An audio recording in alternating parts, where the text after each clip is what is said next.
Yo, welcome to the Vibe Provider podcast. I'm your host, Caitlin Friel, and I got my dad on the podcast today. Say what's up, Dad. What's up? Tracy Dewey is on the podcast. A little bit about my dad. In your 60s. Retired. Enjoying the life. Yep, got a new camper. Visiting our kids. Yep. Mooching off them. Caitlin treats us very well. We're glad to have our trip down here to see her. And she came to see us when we were in New York City several times, which was great. Mm-hmm. And we were going. When I would come, we would go. We live up in Linden, Washington, which is Northwest Washington. Yep. It's a real pretty country up there. So they have cows and grow raspberries up in that part of town. I like going on bike rides up there on the country roads. And mm-hmm. How many miles? I was doing like 20 miles, but I sold my good bike and have an older bike that's harder, so I'm down to like 10 miles. You think you'll go get not a new bike, but a new to you bike? I'm very loyal to my bikes. Yeah. Even though I sold one, but I kept the I one. Can't believe you sold the good one. Yeah, well, I bought it at Goodwill for $50, so that's my good Pretty one. Good. So the thing about my dad, he's a thrifty guy. He goes treasure hunting. He did thrifting before thrifting was cool. So I have to tell this quick story about Caitlin. No. We were in Ohio at the time, and it was around Christmas time, and we were looking for a gift I was looking for a gift for my wife. And at the thrift store. We went to the thrift store, and I found this fake fur coat. And I said, Caitlin, I'm going to buy this and give this to Mom. And she looked at me like, no, Dad, you're kidding. You're not really going to do that. And I said, yeah, she'll like it. Did you really think she would like it in the moment? Like, no, I didn't. Swear on your life. Yeah. But I put like a coupon in there for tickets to fly back home and see her mom and dad in Idaho at the time. But Caitlin was freaking out because she said, I thought he was going to ruin Mom's Christmas. You can't give Mom a coat from Goodwill. And a fur coat, too. It's not... It was something that was very obvious of like a gag gift, but like coming from my dad, like you just gotta always play it off like it's a real gift until he says something. That was a great intro. Now we're going into life updates. What you got going on when you get home? Okay. So my life updates, we are gearing it to go camping. Mom has been doing a great job in decorating our trailer. Yeah, personalizing it. I've been making sure I know how to operate it. So we go out there because our old trailer didn't have all these nice things like a heater and a shower and a bathroom and things like that. So there's lots of things I have to figure out how to work. With all those nice things comes hassles. That's what's kind of nice to have something that there's nothing you have to worry about. But so I'm trying to figure that out. So we're kind of looking forward to going camping. We live up by Northwest Washington, so there's lots of nice national parks there. Mm-hmm. And we like to go to the primitive ones, so it's not very crowded. Mm-hmm. You have a bigger campsites. There's lots of hiking trails. So yeah, we're looking forward to that. And then going to Coeur d'Alene. Going to Coeur d'Alene next week. So it's going to be kind of cold, so we're not going to be able to go out on the lake, but maybe we can do some hiking trails and things like that. So we enjoyed our time when we were in New York City for almost 2 years. Hustle bustle of the city, but it's nice being back out into the... Yeah, getting back into your hobbies and things. Yeah. That's great. Me? Oh, my 31st birthday's coming up. So, fun fact, I was born on my parents' 10-year anniversary. So, when I turned 31, they celebrate their 41st wedding anniversary. So, that's how it's easy to... No. Yeah, 41st. It's easy to keep track. And I was also born... So, my mom turns... When I turned 30 last year, my mom turned 60. because she was 30 or turned 30 right after she had me. So it's easy to keep track of my mom's birthday and my parents' anniversary. I can't tell you how old my dad is. I'm going to guess 63, 64. 64. So my birthday's coming up, and I'm going to Disneyland with two other friends that are also have a March birthday, and I've been saving my money so I can treat myself. So I don't have to hold back and tell myself, no, I want to have enough money I can just live. But the two people I'm going with are very like upbeat, super funny, just super chill friends. So it's going to be a great trip. But other than that, So can I tell you a story about Disneyland? yeah. So I don't like going to Disneyland, but I was probably about 6 or 7 years old, and my dad at the time had purchased a semi tractor with those big trucks that pull trailers, and we were living in Oregon at the time, and we had to go down to California. And so my dad said, "We're going to be down there in Los Angeles. We'll take you kids out to Disneyland." And so we drive down there. There's 6 siblings, and then my parents. And so we're jammed into this, I want to say it was like a T-Bird, and it was a 2-door. We drove down there, and my dad at the time, he doesn't believe in hotel rooms, so we just drove like the straight 18 hours. Oh my. And we got down there, and the truck that he was going to buy, there was a problem with it. I think it was either stolen or they didn't have the title or something. And so This is not something surprising. happened where the loan fell through, so he couldn't buy it, and we didn't have enough money to put our family into Disneyland. So I remember going to Disneyland, looking through this chain link fence, and seeing Disneyland and not going in. So Do you think that scarred you, or do you think you're fine? I think it helped me because I don't like going where there's crowds. I don't like waiting in line. Do you think I don't like younger paying you... extra money for things that I can buy cheaper. Yep. So. Do you think younger you felt the same way about crowds, rides? Because you don't like going on rides. No, I get motion sickness. So do you think you're fine? You're like, okay, whatever. Yeah. Well, I was disappointed at the time because it's all hyped up. But then my dad took us out to get an ice cream cone, so I was probably... Oh, you're like, okay, we're good. This is good. I feel like, okay, so we're going to do my dad's get to know you questions, but before we get into our topic today is actually about some of the crazy stories from my dad's time serving in the DEA. But now that I'm sitting here hearing about how your dad promised to take you to Disneyland, didn't take you to Disneyland, you looked at it through the fence and got an ice cream cone, makes me feel like we should have done a topic about you growing up. So quickly, hold on, I'm gonna wait for the boys to stop barking. So my grandpa owned this business called Dewey's Dead Wagon, and and they would go pick up dead cows and horses and animals.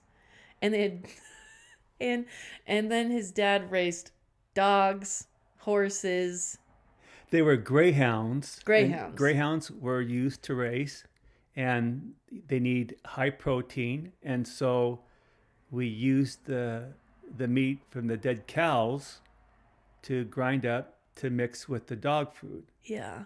We can't be telling them all our stories yet, though, because I'm thinking we're going to have you on for coming back. Because we got to talk about Mr. Wright, who had the guinea hens. We got a lot to talk. We got a lot to unpack. So, I'm thinking we might have done the wrong topic today. No, we can do that another time. Yeah, we'll have Tracy back on and tell you about all the things. But Caitlin was right. It was called Dewey's Dead Wagon. We picked up dead cows. As gross as that may have sounded.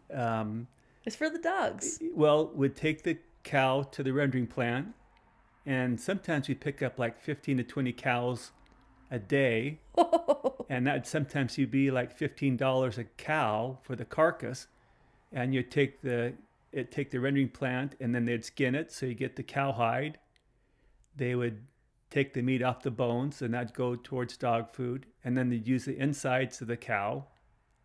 I don't want to gross people out, but to feed pigs and things like that, and the bone would go into bone meal. That's wild. Yeah, but it was a job that had to be done every day because you couldn't get backed up, or you couldn't get caught up. And we had like maybe 100-mile radius around Boise, Idaho to Eastern Oregon and that area. So, but yeah, it was a job that I didn't really want to tell my friends that we picked up dead cows. I'd say my dad works for a rendering company, and they hopefully wouldn't ask what a rendering company is. Yeah, teenagers would be like, okay, whatever. But yeah, there's lots of stories like that we can talk about, but we'll do that another time. Yeah. Okay, so now we're into our get to know you questions, and I feel like a lot of people love these. And so our first one, what's in a Tracy Dewey starter pack? Okay. This may sound kind of weird, but I have dental tools. Dental tools. Yeah. At my age, you want to take care of your teeth. And so we're talking like even the little mirror they put in. Yeah, they're metal. They're little sharp devices that kind of scrape off the plaque on my teeth. Yeah, what the dentist use is he has them, and he does them every day. Yeah, and it took me a while to get very good so I don't mark up my gums and start bleeding. But so my dental tools are a must that I must have with me. Love it. A merce, that's a male purse, or a fanny bag. Yep. I love them. I've got a lot of them. They may look kind of goofy. And you thrift every single one. You don't buy brand new. No, I do. I'm very particular about my fanny packs. I mean, my merce I got thrifting, but my fanny packs and people say, well, you're wearing a purse or a fanny manly. pack. Yeah, it's kind of like sissy. Leather. And so, but yeah, then I'll pull out my semi-auto Glock, and they say, that's kind of cool. So, not that I do it all the time, but being a retired law enforcement, I have a permit to carry a weapon, and so I can put that in there. It's so, but nice. I like having a fanny pack. So that's two things. Yep. What's the third? My third thing was my trail mix. Oh yeah, homemade trail mix. I get all the high quality cashews, almonds, walnuts, pecans, high grade M&Ms, cranberries. Yeah, so I make up my own trail mix. Sometimes I swear there's like coconut shreds in there. I was putting coconut shreds in, but sometimes that doesn't. It kind of fights against the cranberries, and I sometimes put like dried bananas in it. So I kind of go back and forth, but see what's good, and it'll stick if you like it. I've taken those off. Number 4. I like work gloves. I like leather work gloves. Facts. You always need a good pair of gloves to work out in the yard or to work on the car. Mm-hmm. So I like to have work gloves. And my last one is a hat. Oh, yeah. I have to have a hat. I've got all different kinds of hats. Mm-hmm. So those are my starter packs. Yeah, that's a good one. Yeah, he'll wear ball caps, but then he also has like nice leather fedoras and all of it. Yeah, so I got all kinds of hats. I got more hats than I should, so I've tried to get rid of some of them, but I still have that want to get. You got hats that you wear to church. Yes, and they go with different outfits. Yep, and then you got like hats that you can wear in the yard. Work hats. Sweat. Yeah. So hats. Don't I know? Okay, what's your fun drink? So I was thinking about that. I like this powder Gatorade, but I have to be honest with you, it doesn't match my homemade chocolate drink. Mm-hmm. So I have this mix that I make up. It's a hot chocolate mix, but I've also, once I cook it up, heat it up, I can put it in the fridge, and the next morning it's cooled off, and it's very good to drink it like Chocolate milk. Yeah, chocolate milk. Oh, wow. So what's in it? I don't want to keep any secrets. It has non-dairy creamer, powdered sugar, cocoa mix, powdered milk, and then I mix that up, and then I'll put 2 big scoops of that in a glass with some Tirani's raspberry syrup. And then I'll put in some dark chocolate chips in the hot water. It dissolves. I stir it up, and then to make it healthy, I put in some ground flaxseed and some chia seeds, 1 tablespoon each. And what's nice about that is that it soaks it up, becomes kind of thick, like a chocolate milkshake that's warm. And actually, it's good. I love it. So we'll post the recipe. We could post the recipe. Yeah. So you can get the exact measurements, and then he mixes it up, and it really does just look like hot cocoa mix. So. And my wife, she's a hot chocolate connoisseur. When we were in New York City, she spent like $10 for a hot chocolate. Kind of blew my mind. And my thing is maybe like 25 cents the most, and she likes it. Yeah. Except it's not as decorative as some of those hot chocolates That's are out true. in New York City. But so yeah. But you gotta add that raspberry sauce. But that's my go-to drink, either cold or hot. But Love I usually it. have maybe one. I usually have like maybe 3 or 4 a week hot chocolate in the wintertime. And then in the summertime, I'll have it maybe 2 or 3 times. Luckily, we had raspberry syrup for you. But it was just Trader Joe's That's mix. okay. It was fine. Okay, what celebrity do you think you'd be best friends with? So I'm not real big in watching TV and performers, but I think I've done some thinking. I think his name is Jonathan Rumi. He plays Jesus in The Chosen. Oh, wow. So I think I would like to hang out with him. Yeah. I think it's hard to try and portray yourself as somebody like Jesus. Yeah. You know, I've seen some movies and stuff, and I said, no, that guy, that's not who I think Jesus would be. Yeah. But this guy, he really does a nice job. Oh, that's down to earth awesome. And stuff. So I think it's Jonathan Rumi would be my person I'd want to hang out with if I want to. Do you like The Chosen? That's my favorite show. Oh, okay. So let's actually talk about it. So your current and favorite TV show. So are you caught up on The Chosen? I am. And are you watching any other shows? I am. So the show I'm watching now is called Lark Rise to Candleford, and it was produced back in I think 2010. So it's not really a new show, but to me it is. I think there's like 8 or 9 seasons, and I'm on like season 3, and it's just heartwarming, good, wholesome, nice movie, and I like to watch it. So I usually watch it when I exercise. I have like an hour and a half for exercise, and then that is like a 50-minute series, and I can watch it. Oh, that's perfect. Makes the time go by fast, and it's a good movie. I'm not much of watching TV shows or whatever, but you do love yourself a good documentary. Yes. Or like History Channel type things. History Channel is good. Did you see on Netflix that there's a documentary about Alexander the Great? Oh, no. Yeah. Kanai, you know Kanai. Uh-huh. He just watched it. Okay. He likes history too. I just finished a book with Teddy Roosevelt. Oh, wow. When he grew up and stuff, and he seemed like a great person. Yeah. You know, he was from a wealthy family, but he was concerned about the people who were he had a wealthy family, struggling, and he looked out for the working man and stuff. So yeah, I like things like that, history. Yeah. My degree is in history. Yeah. 1492, Columbus discovered the world. 1492, Columbus sailed the ocean blue. Okay, what's something on your wish list under $500? So I was thinking about that. It's probably prescription sunglasses.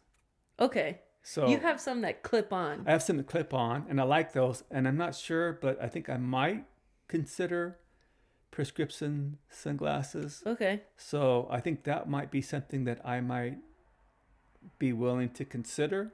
Yeah. But It takes you a while to come around spending that kind of cash. yeah, right. Yeah. What's your current hyperfixation? I think my current hyperfixation is that I always like to exercise, Yeah. and I've always had. It hasn't changed. It kind of just helps me start my day. Um, it kind of relieves stress. Okay. Not that I feel like I'm stressed, Yeah, but when I I worked mean, when I worked for the DEA, it's kind of stressful, oh yeah. and I've learned to enjoy it. It kind of clears my mind, um, and I've done it for, you know, 40 years. So I can't see what's my fixation. I mean, that's something I like doing. Yeah. So I don't know that there's anything that Yeah, after I thought 40 that, years, why would you just stop one day? yeah. That's awesome. What is something people might not know about you? So I think over the last several years, I think I'm more, instead of finding somebody like me to hang out with me, I think I found that I like to get acquainted with people that are a little quirky Okay. or odd, Uh-huh. somebody you wouldn't think that you'd want to be a friend with. Yeah. But I found that there's people I've met that I don't think they have so much a different life than I have, Mm-hmm. but I find that I kind of gravitate towards people that are like that. Mm-hmm. Or Don't have the different. same lifestyle, Yeah. etc. Yeah. Yeah, actually I can see that. All right, that's our get to know you questions. Topic time. Undercover DEA agent Tracy Dewey on the podcast. But fun fact, all my friends thought my dad looked like a librarian. So my dad would wear so there was, I don't know, when you think of like a DEA agent, you think like rugged. Like my dad was rolling up in khakis, button down shirt, little sweater vest. Like, I mean, that was when he was more older. I'm sure you were definitely way more rugged when you had the beard and Yeah, you but were lifting weights and but I didn't have long hair. I didn't look kind of, yeah. like a biker or anything like that. Mm-hmm. But yeah, it was a challenge. So yeah, so he might not look like the DE agent you've got to, actually I don't really know what a DE agent would look like, but my dad just doesn't look like the rugged, about to go knock doors down kind of type of, I don't know. I kind of agree with my friends about the librarian look.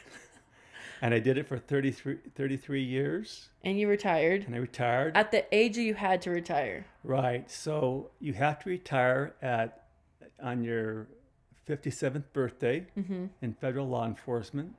And so I went from, I think I came on the job at the age of 26 and went till I was 57. Man, if they made these, DEA agents, FBI agents, have to retire at that age, they should kind of have a similar thing for people in politics. But that's not what we're going to talk about. So you worked for the DEA in 3 different regions.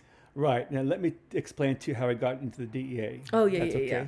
So I met Mom when we were in Portland, Oregon in 1983, and I had got a job for the FBI in Portland, Oregon.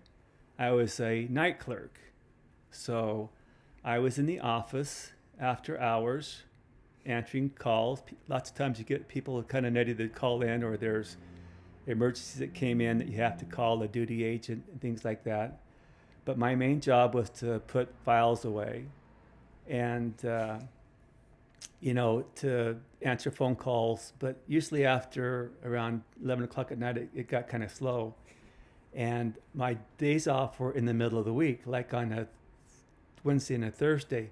So I'd get all my work done and I'd go back to the boss's couch and I'd lay down and relax. And I'd had the speaker on so I could hear when the phone rang. I could get up and answer the phone from any room I was in.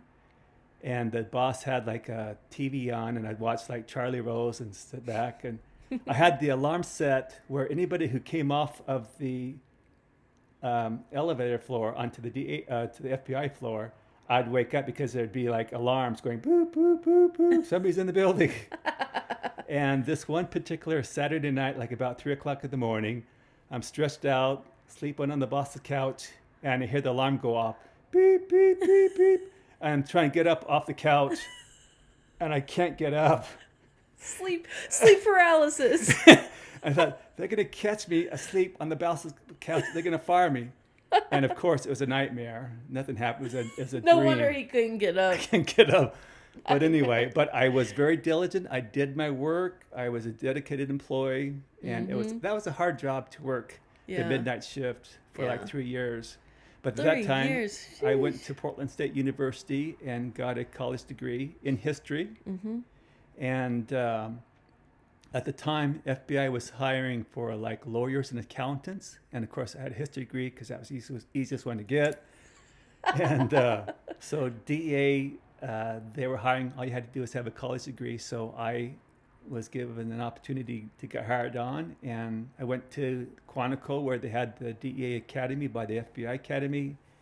Went for 16 weeks. They teach you everything you need to know. 16 weeks? Yeah. We had our son, Josh. He was just a baby. So that was kind of hard to be away from him and mom for that long. But then I came back and then I was stationed in Portland, you Oregon. were gone for 16 weeks? Yeah, gone for 16 weeks. This is the first time I'm hearing of this. Okay, 16 weeks, and then came back on, and you worked for the Portland unit. And I was there for about 10 years. Okay. And that's when I had my first undercover assignment. Okay, let's hear about it. And that was something that, it was part of your job description. They'd say, okay, have you done an undercover operation in order to get, promotion with your career? And so there was this one informant, and his name was Snaggletooth, was his nickname, and it was just because his teeth are all kind of gnarly. And he was always coming in wanting to give up somebody so he could get like $200 or $300 to go buy something he wanted. And so I was assigned to work with Snaggletooth and try and get somebody to sell. He always would try and come up with somebody who could sell drugs. He lived in this apartment complex, and he was working on his car, and I think he like cut himself on the fan. And so there was a lady that's next door, his roommate, or not his next door neighbor, said, "Hey, I got something for you to kill the pain." And she brought out some pain pills. And he says, "Oh, where'd you get those at?" Because he's an informant and he wants to make some money. He says, "Oh, I pilfered them." He said, "You pilfered? What do you mean?" So she worked for I think it was FedEx or Pony Express, and she'd go around to the different hospitals or pharmacies and pick up the expired prescriptions. And she would kind of take some of those out of the package. Just turn in, they didn't really care because they're expired. And then she would give him some. He says, "Well, I got this guy that's really interested in buying a bunch of them." And that was me. And so he set up a deal where I was to meet her and him at this Mexican kind of a restaurant, a bar. And I don't drink alcohol, so I was like sipping a 7-Up in there. And he came in with this young lady and said that, this is the guy that's interested in this. She wanted to give the pills to him to give to me. Well, that really wouldn't work. Yeah. Because you're going through, so we had to make it look like it was going to come to me. And so we said, okay. So we're walking out of the restaurant to her trunk. She says, "Well, here's the trunk. Here's the key to my car." She gave the key to the Snaggletooth to open up the trunk to get me the things. I says, no. And I kind of grabbed her by the arm and walked her over to the car and popped the trunk and got the pills out. We arrested her. It wasn't that big of a deal. It was just expired prescription pills, but I think she got some type of a state charge for attempted distribution or whatever. Did she feel like, I can't believe my next door neighbor would do this, throw me under the bus? That probably is the case because he betrayed her because he knew her better. I wouldn't want to be living next door to her. She probably was going to catch her car on fire or slice her tires. But so that was my big undercover deal. So that was the first one. Yeah, I did other undercover operations where I was like posed as like a chemical distributor. Okay. Where I could sell them chemicals used to make drugs. Okay. That was a lot easier to do because I'd have to look down and dirty. You know, I could say like I have a legitimate job and I can get you 55-gallon drums of ether or methylamine to make drugs. Yeah. So for your first undercover, did you like have anxiety? Were you like worrying? Were you like got that the nervous stomach ache or anything? I did. And here, this is some little simple drug deal, but yeah, first time you're excited, you're nervous, you don't want to, you've got people out there covering you to make sure everything goes well. And so, yeah, it was stressful. That was crazy how it was like your coworker like knew someone distributing it and he was like, let's bust this girl. Well, it was an informant. He wasn't informant. Yeah. An informant is someone you hire. Yeah, well, there's different types of informants. Some that you pay them based on what information they give you. Other informants are somebody that you've arrested and you charge them criminally. Mm-hmm. And so if they want to get their charges lessened or dismissed, they have to work off a charge. They have to give you somebody that's bigger than them. Okay. So that's what an informant. So it wasn't a coworker. It was an informant. Yes, it makes sense. He was ready to just. And sometimes they're called a confidential source. That's kind of what they're called now, or confidential individual. But yeah, that's kind of an informant. Dang, that's crazy. Pretty low key. First one though. Pretty low key. Thank goodness, because I would probably I'd be like, never mind. Yeah, and there are guys and gals that I worked with that are very good in undercover, and they do an excellent job. Somebody did that kind of work, so. You normally didn't? No. Okay. Usually have people that are very good at doing undercover operations, and they'll be the ones that usually would do it. Okay, so how was it? Okay, so you worked in Portland for a little bit. You worked, when we moved to Ohio, you worked in Toledo and surrounding areas. And then when we moved to Washington, Bellingham, and close to the border. So how were those three separate places, like different work from one another? Okay, so when I was in Portland, that was in the late 80s and the early 90s. And so at that time, Oregon had very liberal laws when it came to drug laws. And so being I worked for the DEA, the federal government, we were busy adopting a lot of the state cases because they weren't going to be doing any time in the state prison. Okay. So we were playing catch up with that. At the time, marijuana was a big thing. Now, of course, marijuana is legal in many of the states, but at the time it was illegal. So we had a lot of indoor marijuana grow operations. These were huge operations that they have in like an outbuilding. We're talking about thousands of plants. Dang. We also had a lot of methamphetamine labs, and that was one thing that I kind of specialized in. And methamphetamine labs, they're very dangerous because they have all types of volatile chemicals, and these people that are cooking at the methamphetamine aren't usually very careful, and there's either an explosion or a fire or something happens like that. I didn't know that. So methamphetamine and marijuana was a big thing back in Oregon at the time. And again, we're taking on a lot of the state cases because they weren't getting any time in the state courts. And we were just busy working all the time. It was, we're long hours. It was an enjoyable job, but we did a lot of work. Okay.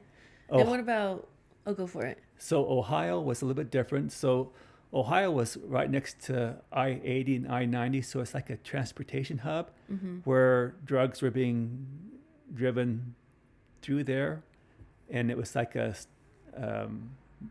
place to stop, I guess. You're saying, this Ohio is connecting like New York to Chicago and then Detroit. Down to Columbus or... So it's kind of like right in the middle of I-75 and 80 and 90. So a lot of drugs were coming in through that area. A lot of it was cocaine, crack cocaine. Holy, Um, holy. yeah, the heroin. Oh, heroin There, is absolutely yeah, terrible. Well, they and all are, but yeah, heroin. But it was and we were kind of like in the inner city, so it would. It's kind of difficult to explain, but you'd have these people who would drop out of high school because they weren't very good in education, and they'd get a minimum job working for McDonald's, like $5 an hour back then. mm-hmm. And so if they saw somebody driving a Cadillac with a Rolex watch that was slinging drugs, it's kind of like, I think I'll take my chances and go and try and sell drugs. Yeah. So they'd go and they may get caught the first time, go to prison, get out. Second time, they're a little bit smarter, get caught, go to prison. But by the third time, they're pretty savvy to what's going on and what to look for. And they could become pretty successful if they dropped out of high school and became a successful drug dealer. So that's crazy. You had people that it was hard to sometimes arrest or catch them because they were very cautious. Yeah. So a lot of times they would do the deal in the inner city, where if you're a white person, you're kind of stand out. Yep. And so they'd know that, hey, this is not something's they know going something on. funky's going. So in Ohio, and I know Detroit's in Michigan, but it's pretty close to Toledo. Between Detroit, Toledo, Cleveland, Columbus, and Cincinnati, what do you think was like the place that you were like, oh, this has got to be the worst out of all those major cities? Detroit. Really? Yeah. They had situations back then where there was so much crime going on, and the cops were getting shot by, drug gangs. I remember the first few years I was in Ohio, we had to go up to Detroit to arrest several police officers. One was an assistant chief of police in one of the outlying places of Detroit. So. And you had to go arrest them? We had to go arrest them because they were protecting the drug dealing going on in their city. So if they would, lots of times it was our policy to notify the police chief that we're going to be in their area doing an undercover operation, so we wouldn't get into a firefight with police officers. Okay. So they would know that we're going to be in that area, so it'd let the drug dealers know, hey, don't be doing any deals today because the DEA's in here. Uh-huh. And so we ended up having to go out and arrest like I said, the chief of police. Were they so shocked that they got busted? They get kind of greedy. They got paid off. Okay. Sometimes they would even take the drugs out of the evidence locker and put it back on the street and sell it. Holy. So, That's Detroit was a different world. Dang. So what about Washington? You were in Bellingham, so it wasn't Seattle. Right. But you're up by the border. So I'm up by the border. So there's a lot of drugs going back and forth between the United States and Canada. And cocaine at the time, you might be able to buy a kilogram of cocaine for like $25,000 a kilogram.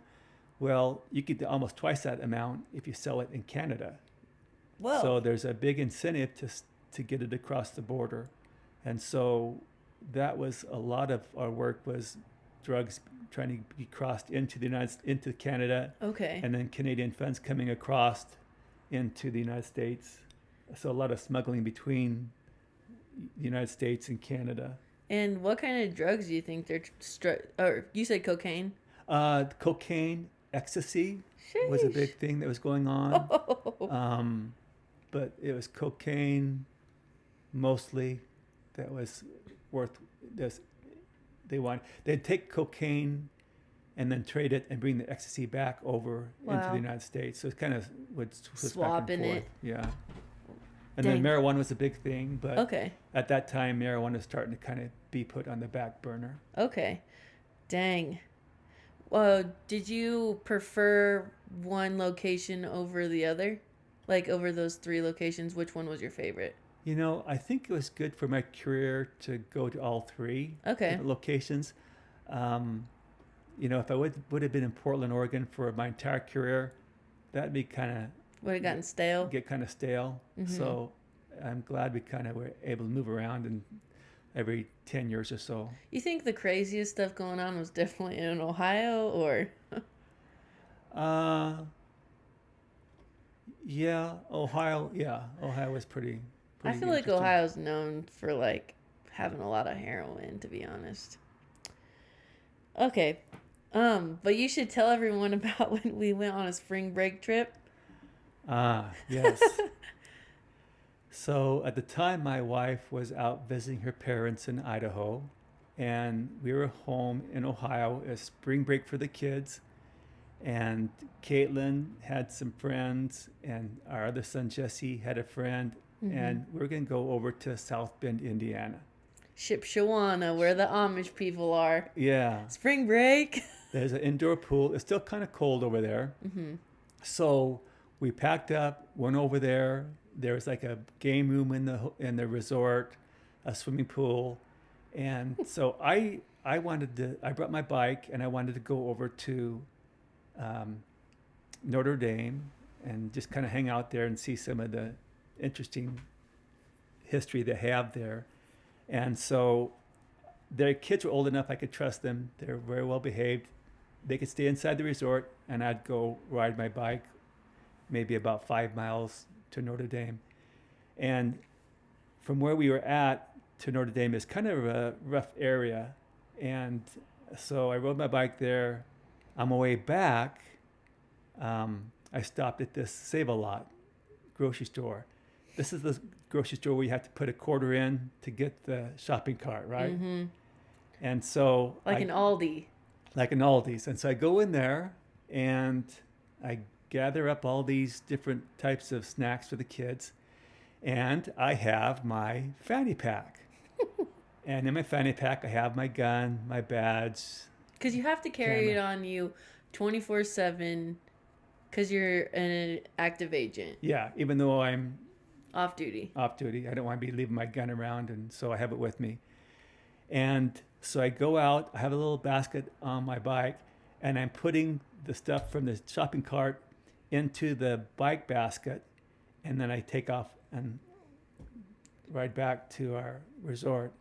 I get back to the resort, I realize I had taken off my fanny pack and put it in the little child cart area, and realize I don't have my keys, my gun, my badge, my credit cards, government credit cards. I ride back there, ask them if anybody turned in my fanny pack. They haven't. They don't have any cameras because it's a low-level grocery store. And so I know at this point, okay, I don't have my gun. It's gone. Or your badge. Or my badge, or the keys to the car. And but I knew I had to call my boss and let him know. And did you have an anxious stomach ache? I had an anxious stomach ache. Oh, I hate that you had to do that. So I had to call and say, hey, I lost my gun, my badge, my government credit cards. Please tell me he was nice about it. I had to write up a report, call the local police, get my serial number to them, put it in the NCIC crime information computer. Dude, I have a stomach ache right now. You just telling me about it. I rode back to the resort. One of the friends that was with Caitlin, her parents lived next door. They were kind enough to bring out an extra set of keys. Well, I don't think she was having very much fun anyways, because wasn't she like, I want to go home? Okay. Isn't that why I think, and you're like, hey, can you bring keys if you're going to come get her? Yeah. And so they came out. We got keys to the car. It was kind of a downer. We're going back. This is not an enjoyable experience. Get home. And then I get a call from work saying that the postal inspectors, who are the police that covers the postal service, yes, said that my fanny pack with my gun and badge were dropped in one of those blue metal mailboxes. And so a day or so later, I had to drive over to Indianapolis there outside of Indiana. I think it was Gary, Indiana. Oh, yeah. Pick up my gun and badge, and They took the cash, which is no big deal. Yeah. My gun was fine. My badge, my credit cards were there, but they were canceled out, so that was a hassle. Yeah. I had the government camera with us because I like to take government cameras to operate and make sure I know how to work them when I use them on the job. So I had to pay a couple $100 for the camera. But Dang. yeah, I lost my gun, got it back. But there's only one thing that was kind of concerning. I think while we're there was a shooting of a police officer, a South Bend police officer. So I just had this gut feeling. I wonder if they used my gun and shot a police officer. But it wasn't. It wasn't. Thank goodness. So, but I can just feel the kind of anxiety you're probably going through. So I had to write up the report, what happened. It was maybe about a year later, I got 5 days off without pay. And that's not really, I mean. Yeah, that was a standard procedure when you lose your gun. But also, I feel like you're very well liked with your coworkers and bosses, so they're probably like, hey, we got to do this, but they know that it was an accident. Yeah. But your boss was like pretty okay that he wasn't. Sometimes I hate when you're like, dude, I already know this sucks. Like, you don't got to be mean about it. But I have to tell you one other thing. I think this tops mine is there was one of my coworkers at the time in Ohio. He had went to the dentist's office and he used the bathroom and he left his service weapon in the bathroom stall and left. And they were probably so scared. So I don't know if a kid came in and saw the gun and let the receptionist know, whatever. So, yeah. So what, when you lost your gun was after this guy, so he's probably like, oh, sick. Or did he lose his gun after you? And so you're like, now they can just remember you losing your gun. Yeah, I think, I don't remember. It's one of those things you don't want to kind of remember. You kind of just push out of your brain because you never want to feel those feelings ever again. Don't worry. I know. Talk about the time when shots were fired. Okay, so I felt pretty fortunate that I wasn't in a lot of shootouts. Okay. But the one that happened, it was when we were in Portland, Oregon, and we're down by Wilsonville, I think between Salem and Portland. Okay. We were like in a big, I don't know, it wasn't a Best Buy, but it was something like that, a big Hobby Lobby store like that. And we're doing an undercover operation. We had an agent that was undercover. He was going to be buying some drugs from these drug dealers, a kilogram or two of methamphetamine. So we're in the parking lot. The undercover agent is out on foot. He's waiting for these guys to show up. They show up in their car, and he wants to see the drugs before he gives them the money. And so he sees the drugs, and so he gives the arrest signal for us to come in and contain them and arrest them. Well, by the time he gives us the arrest signal, because we're in the parking lot all around there in different areas, and then he gave us a bus sign. So we see the bus sign, we start going in, and these people are in these high-powered, Mustangs. Nicer cars. Powerful cars. And so we can't contain them. They start driving out, and the undercover agent, which he shouldn't have done, pulled his service weapon and started shooting at this fleeing cars. We're in the parking lot. With people. And he's shooting. That's not a good thing. Yeah, you can. So really, he should have just let it go. We'll get him next time. Yes, we could have chased him down and got him eventually, but he did that. And so because we were involved in that shooting, each of us had to write a statement as to what happened, what we saw, what occurred. And were you just so shocked when he pulled his gun out? Were you like, what? In your head, were you like, what are you doing? Yeah. And he wasn't a DEA agent. He was another agent for another federal agency. But and it was even their policy not to pull your weapon and shoot a fleeing car. So this guy was just kind of out of control. Yeah. Wow. But no one got hurt? Nobody got hurt. Dang. Crazy. Oh my goodness. Oh, tell us about when you left the drugs in the car. So it wasn't me. Oh, sorry. So we had a situation. It was in Washington, and we had an undercover agent that was going to purchase 50 kilograms of cocaine. And so we had a description of the vehicle that had the drugs in the trunk or in the car someplace. And so this car was going to meet the undercover agent. So before he met the undercover agent, we had a local police officer pull him over for some bogus charge, like, driving over the speed limit or not using your turn signal, some bogus thing. Pulls him over and then gets consent to search the vehicle. They pop the trunk, and of course, there's the 50 kilograms of cocaine. So he didn't burn our undercover agent because we made it look like he got pulled over before he met the undercover agent. So we take the vehicle and the person back to the sheriff's office, and we're interviewing them, trying to find out what they were who they got the drugs from, because this person is doing the transportation. Probably some mope is going to get paid $5,000, right? He's not the kingpin. So we're trying to find out who it was, and we didn't really want to have to arrest him, because if we arrested him, then we'd have to disclose who the undercover agent was and disclose that. So we said, look, we'll work with you. Tell us who you got the drugs from, get their telephone number. And lots of times that person doesn't know who that person is. They have a number or somebody, a Joe they met at some pizza place. So we didn't arrest him. So we said, okay, we're going to take the drugs, give you back your rental car, go back to Canada, and, we'll be in touch with you. Yeah. So he gets back in his car. He goes back to Canada, and then they say, okay, where's the drugs at? And they said, well, didn't the local police officer grab the drugs out of the trunk?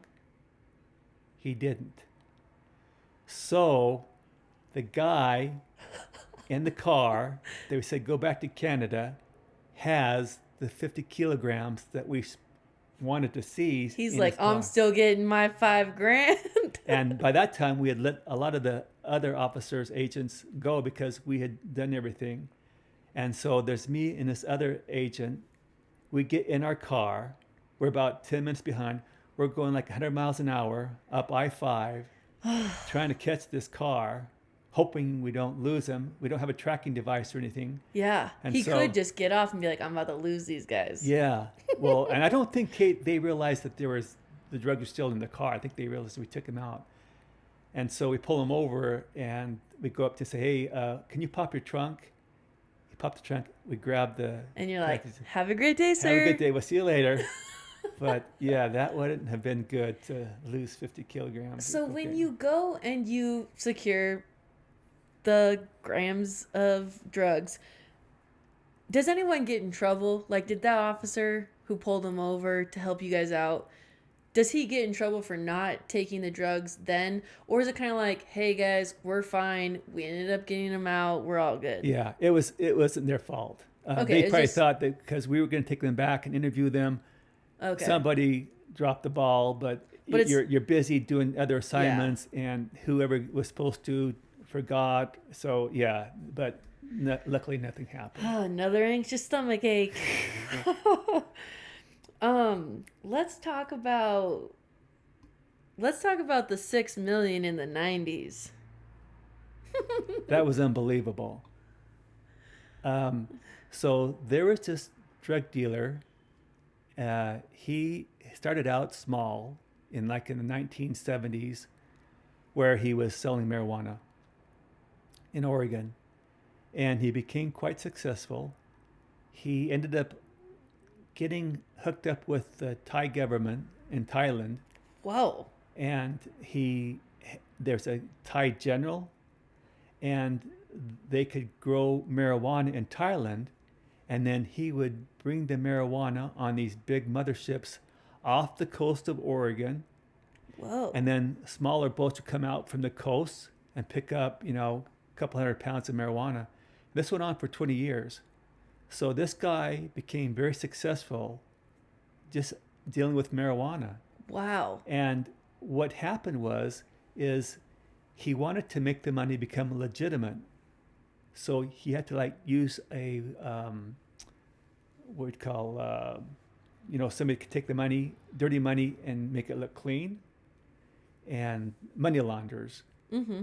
And so we had some undercover agents from Florida that specifically knew how to, deal with people, and they'd give them a percentage. They'd take the money from them, put it in an account, and then the money they could see, the drug dealer could see where the money went. They could take it back out, and it looked like it was legitimate money. Wow. And so at this particular time, he had showed up with, I think it was 20 of those big U-Haul boxes.